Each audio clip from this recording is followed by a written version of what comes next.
Assalamualaikum warahmatullahi wabarakatuh. Perkenalkan, nama saya Ilham Qaratul Ain, NPM 228266176. Saya di sini akan menjelaskan mengenai materi cell death sebagai bentuk tugas dari semester antara blok CMH.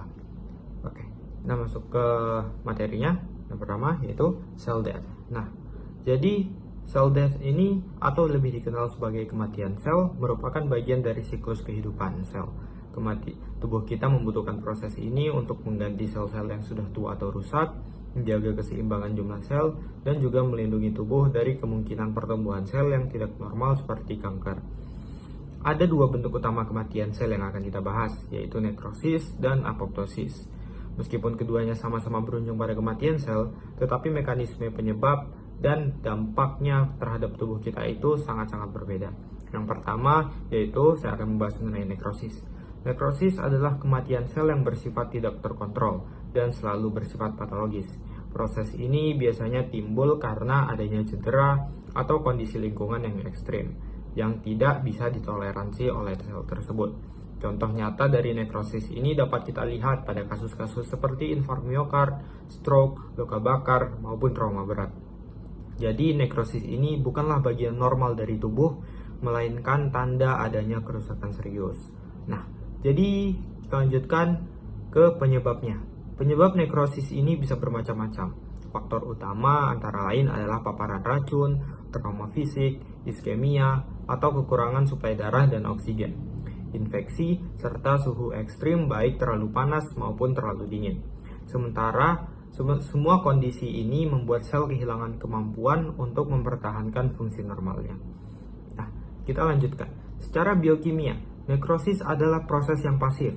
Artinya sel mati bukan karena suatu program atau rencana tubuh, tetapi karena kerusakan dari luar.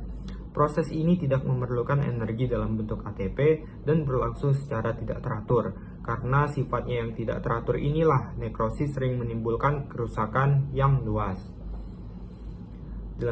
Lanjutkan ke perubahan morfologinya. Secara morfologi atau bentuk sel, nekrosis ditandai dengan perubahan yang khas. Sel yang mengalami nekrosis akan membengkak, kemudian membran selnya pecah, inti selnya juga mengalami perubahan berurutan, yaitu pignosis, karioreksis, hingga akhirnya kariolisis. Pada tahap akhir, isi sel keluar ke jaringan sekitarnya, yang kemudian memicu adanya peradangan. Nah, dampak-dampaknya pada imunologis adalah ketika isi sel ini bocor keluar, tubuh akan merespon dengan reaksi inflamasi. Inilah yang membuat terjadinya nekrosis, menimbulkan peradangan, dan bahkan bisa menyebabkan kerusakan jaringan sekunder di sekitar sel yang mati.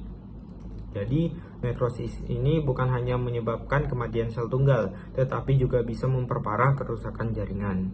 Nah, dalam praktik klinis, nekrosis ini bisa dideteksi melalui peningkatan kadar seperti enzim seluler dalam darah. Contohnya adalah LDH, troponin, dan CK. Enzim-enzim ini dilepas ketika sel-sel tubuh, misalnya sel otot jantung, hancur dan isinya masuk ke peredaran darah. Sekian untuk nekrosis. Saya akan melanjutkan ke apoptosis. Nah, apoptosis ini berbeda dengan nekrosis. Apoptosis adalah kematian sel yang terprogram dan terkontrol. Proses ini umumnya merupakan bagian dari mekanisme fisiologis tubuh yang normal, meskipun dalam kondisi tertentu juga bisa bersifat patologis jika terjadi berlebihan. Contohnya, apoptosis dapat kita lihat pada hilangnya selaput jari saat perkembangan embrio atau pada pembersihan sel-sel tua yang rusak dan sudah tidak berfungsi optimal lagi. Nah, apoptosis ini bisa terjadi karena berbagai alasan. Bisa karena mekanisme normal pergantian sel, pengaturan pertumbuhan, atau untuk menghilangkan sel yang abnormal, sehingga tidak berkembang menjadi kanker. Selain itu, apoptosis juga bisa dipicu oleh obat-obatan tertentu atau terapi kanker yang memang bertujuan membunuh sel-sel tumor. Nah, secara biokimia, apoptosis merupakan proses yang aktif. Artinya, sel secara sadar menjalankan program kematiannya sendiri. Proses ini memerlukan energi dalam bentuk ATP dan dikendalikan oleh enzim khusus yang disebut caspase. Caspase bekerja secara berurutan untuk memecah komponen sel sehingga proses kematian sel ini berjalan teratur dan rapi. Secara morfologi, apoptosis ditandai dengan sel yang mengecil, inti sel yang memadat atau mengalami kondensasi kromatin, dan DNA yang terfragmentasi sehingga menghasilkan pola khas yang disebut DNA ladder. Membran sel tetap utuh, tetapi mengalami perubahan bentuk berupa blabbing, yang kemudian menghasilkan fragmen-fragmen kecil yang disebut apoptotic bodies. Fragmen-fragmen ini nantinya akan difagositosis atau dimakan oleh fagosit, sehingga tidak menimbulkan peradangan, berbeda dengan pada nekrosis. Dampak imunologis, karena apoptosis bodies ini cepat difagositosis oleh sistem imun, maka apoptosis tidak menimbulkan inflamasi. Inilah yang membedakan apoptosis dengan nekrosis. Justru apoptosis membantu tubuh kita menjaga keseimbangan tanpa merusak jaringan di sekitarnya. Nah, dalam pemeriksaan laboratorium, apoptosis ini bisa dikenali dengan pola khas seperti tadi, yaitu DNA ladder pada pemeriksaan elektroforesis, yang menunjukkan adanya fragmentasi DNA yang teratur. Kita bisa simpulkan bahwa meskipun nekrosis dan apoptosis ini sama-sama berakhir pada kematian sel, tetapi keduanya ini sangat berbeda. Nekrosis adalah proses yang pasif, tidak terkontrol, patologis, dan menimbulkan peradangan, serta apoptosis adalah proses aktif, terprogram, fisiologis, dan tidak menimbulkan peradangan.